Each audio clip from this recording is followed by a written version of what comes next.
Hey YouTube, this is RPG, and welcome to this guide for the Summer Skuld Strikes Ranking Connect on Valkyrie Connect. This guide is aimed at the 8-star solo difficulty, but it should help with 7-star and below too. If you just want a TLDR version of the guide, don't bring a human, a Jotun or a beast, bring a hero that can do some sort of debuff immunity, ideally global, no airborne units in your back 3, and use Earth and Dark damage gear.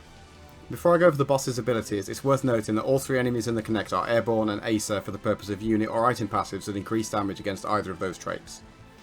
Summer Skull's auto skill hits your whole team for some fire attack damage and applies Confuse for 3 turns.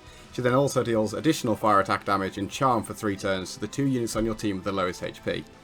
This damage ignores barriers and counterattacks, but the status elements only apply to humans, Jotuns and beasts. On 7-star and 8-star, she will also apply Flame Field or High Flame Field to your whole team. Because this originates from Summer Skuld, this is going to be in effect throughout the whole fight, and Field Rings are a must to resist it.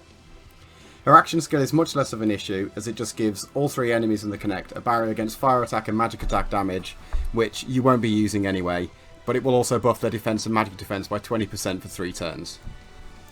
Summer Tarasu adds additional considerations for your team, as her auto skill inflicts water magic attack damage, as well as skilled gauge 30% down and slow for 3 turns to your 3 farthest units. The slow applies to all airborne units, regardless of race. On 7-star and above, she will also hit the unit with the lowest HP for powerful water magic attack damage. This hit will ignore barriers and counterattacks. Her action skill inflicts water magic attack damage and defense 20% down for 3 turns on your nearest row, while increasing the skill gauge of her 2 highest magic attack allies by 20%. One of the targets will definitely be Summer Skuld, but I'm unsure if the other target will be herself or Summer Hell.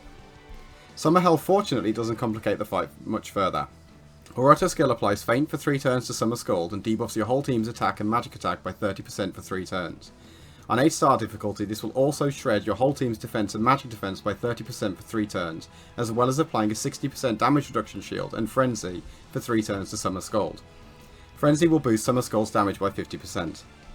Her action skill, like Summer Tarasu's, is a lot less problematic. It inflicts water magic attack damage and attack and magic attack 20% down for 3 turns to your 3 nearest units.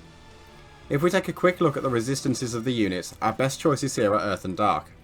My preference here is to run Earth, as Summer Tarasu is weaker to Earth than Dark. Based on Summer Hell constantly buffing and debuffing, my strategy was to blow her up as fast as possible. Summer Tarasu dies really fast as a byproduct of this, as her resistances are lower and she is in the same row. Once Summer Hell is taken out, it becomes much easier to take down Skuld. Theoretically, you could probably run a bunch of gear that ignores shields and focus down Summer Skuld, while ignoring Summer Tarasu and Summer Hell, but I wouldn't recommend doing this. In terms of absolute must for this fight, the only thing that I would consider mandatory is some form of debuff immunity. Lumiere is probably the unit that most people have that can do this, but I would have used Dinner instead if I'd had her, because her added damage would have sped this up a little bit. If you happen to have Summer Noah, it probably goes without saying that she'd be really good for this Connect. The pool of usable heroes for this Connect is pretty large, so I'm just going to list some of the other heroes I considered for my team, before I ultimately decided on what I wanted to use instead. Brunhild, Meliodas, Helblindi, Porte and Night Conjurer Luca were top contenders as their damage outputs are very high. I also considered using Gardena to pile on more damage from my front 2, but decided against this in the end due to her low fire resist. If you plan to use a healer, Noah and Erd are perfectly viable, but come with a couple of things you need to think about. Noah's got low fire resist, so might be a little bit tricky to keep alive, and Erd will be slowed as long as Summer Tarasu is on the field. If you're having trouble keeping your front unit alive, the best bet to try would be to get a unit with either really high fire resist or really high water resist, and just give them as much tank gear as you possibly can. Then once you can confirm that they survive, gradually take out some of the tank gear and replace it with damage gear until you've got a pretty good mix, so that they can stay alive while also contributing some damage. There's a lot more units than just these that are good for the Connect, and I recommend checking out Garm for a much more comprehensive list.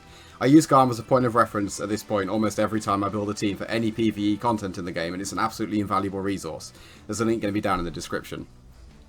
To mimic my strategy, you want to run as much Earth and Dark, back snipe, or nearest farthest 3 targeting gear that you possibly can.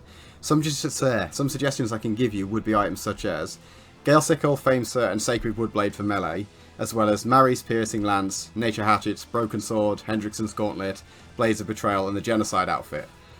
Most of those items are collab or Colosseum items though, so you may not have them. If you've got it, Saskia's costume is really good for this as well if you're using her.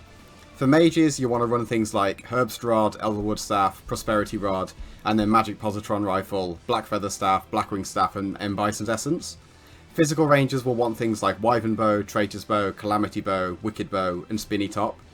Magic Rangers don't really have great options, but they can make use of the Magic Positron Rifle, Mari's Accelerated Rifle, Carnivorous Wand, Dark Cerberus, Reforester, and Grave Gatling. And as a final thought on weapons, almost all gear that deals earth or dark damage will be perfectly fine in lieu of most of the items I've listed here if you don't have what I've used. In terms of defense, I would run 2 accessories that boost attack or magic attack, 1 high field ring, and 1 accessory that boosts either defense or magic defense. You can also sub out the defensive accessory for a heretic ring for certain units, which can boost their damage by quite a lot, but it will make the unit a bit harder to keep alive. It's definitely worth experimenting with though. Thank you very much for watching. Hopefully this guide was both useful and informational. Let me know down in the comments the team that you used. Most of the fun I get out of Valkyrie Connect at this point is seeing how people tackle the PvE content with the units and gear that they've got available. Please consider liking the video and subscribing. It's a great way to support the channel.